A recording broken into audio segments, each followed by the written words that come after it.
ಈ ಫೋಟೋದಲ್ಲಿ ಅಮೀರ್ ಖಾನ್ ಜೊತೆ ಇರೋ ಹುಡುಗನ ವಯಸ್ಸು ಬಂದ್ಬಿಟ್ಟು 15 ವರ್ಷ. 15 ವರ್ಷ ಇದ್ದಾಗಲೇ ಈ ಹುಡುಗನ ಡೆತ್ ಆಗಿಬಿಡುತ್ತೆ. ಈ ಹುಡುಗನ ಹೆಸರು ಬಂದ್ಬಿಟ್ಟು ನೆಹಾಲ್ ಬಿಟ್ಲಾ ಅಂತ, ತೆಲಂಗಾಣದ ಹುಡುಗ. ಈ ಹುಡುಗ 2 ವರ್ಷನೂ ಇದ್ದಾಗ ಇವ್ರ ತಾಯಿ ಇವನಲ್ಲಿ ವಿಚಿತ್ರವಾದಂಥ ಬದಲಾವಣೆಗಳನ್ನು ಕಾಣ್ತಾರೆ. 2 ವರ್ಷದ ಮಗು ಇದ್ದಾಗಲೇ ತಲೆ ಕೂದಲು ಉದುರಕ್ಕೆ ಸ್ಟಾರ್ಟ್ ಮಾಡುತ್ತೆ, ಸ್ಕಿನ್ ರಿಂಕಲ್ ಆಗೋಕ್ಕೆ ಸ್ಟಾರ್ಟ್ ಆಗುತ್ತೆ, ಮುಖ ಚಿಕ್ಕದಿದ್ರು, ಫೇಸ್ ಚಿಕ್ಕದಿದ್ರು ತಲೆ ತುಂಬ ದೊಡ್ಡದಾಗುತ್ತೆ.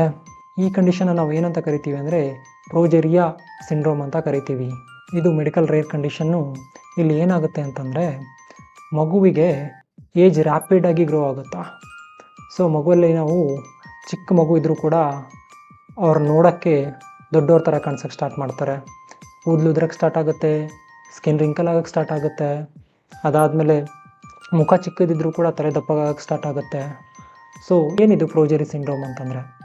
ಪ್ರೋಜೆರಿ ಸಿಂಡ್ರೋಮ್ ಅಂದರೆ ಇದು ಬಂದುಬಿಟ್ಟು ಜೀನ್ ಮ್ಯೂಟೇಷನಿಂದ ಆಗುವಂಥ ಒಂದು ಸಿಂಡ್ರೋಮು.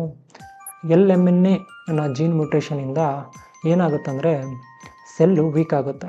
ಸೆಲ್ ವೀಕ್ ಆಗಿ ಸೆಲ್ ಏನಪ್ಪ ಅಂದರೆ ಬೇಗ ಡೈ ಆಗುತ್ತೆ. ಈ ಪ್ರೋಜೆರಿಯಾ ಸಿಂಡ್ರೋಮ್ ಇರುವಂಥ ಮಕ್ಕಳು 13ರಿಂದ 20 ವರ್ಷ ಮಾತ್ರ ಬದುಕೋಕ್ಕೆ ಸಾಧ್ಯ. ಇಲ್ಲಿ ತನಕ ಈ ಸಿಂಡ್ರೋಮ್ಗೆ ಯಾವುದೇ ಪರ್ಮನೆಂಟ್ ಕ್ಯೂರ್ ಇಲ್ಲ, ಯಾವುದೇ ಪರ್ಮನೆಂಟ್ ಆದಂಥ ಟ್ರೀಟ್ಮೆಂಟು, ಮೆಡಿಸಿನ್ನು ಇಲ್ಲಿ ತನಕ ಯಾವುದೇ ಇಲ್ಲ. ಆದರೆ ಒಂದು ಮೆಡಿಸಿನ್ ಇದೆ, ಲೋನಾಫಾರ್ಮಿನ್ ಅಂತ. ಇದು ಏನಪ್ಪ ಅಂತಂದರೆ ವಯಸ್ಸನ್ನು ಸ್ವಲ್ಪ ಜಾಸ್ತಿ ಮಾಡುತ್ತೆ ವಿನಃ ಕಾರಣ ಪರ್ಮನೆಂಟಾಗಿ ಕ್ಯೂರ್ ಮಾಡೋಕ್ಕಾಗಲ್ಲ. ಸೈಂಟಿಸ್ಟ್ಗಳು ಇದರ ಬಗ್ಗೆ ರಿಸರ್ಚ್ ಮಾಡ್ತಾ ಇದ್ದಾರೆ. ಈ ನೆಹಾಲ್ ಬಿಟ್ನಾ ಎಂಬ ಹುಡುಗನ ಕನಸು ಅಮೀರ್ ಖಾನ್ನ ಮೀಟ್ ಮಾಡಬೇಕು ಅಂತ ಇರುತ್ತೆ. ಸೊ ಅಮೀರ್ ಖಾನು ಈ ಹುಡುಗನ ಮೀಟಾಗಿ ಅವನ ಡ್ರೀಮ್ನ ಫುಲ್ಫಿಲ್ ಮಾಡ್ತಾರೆ.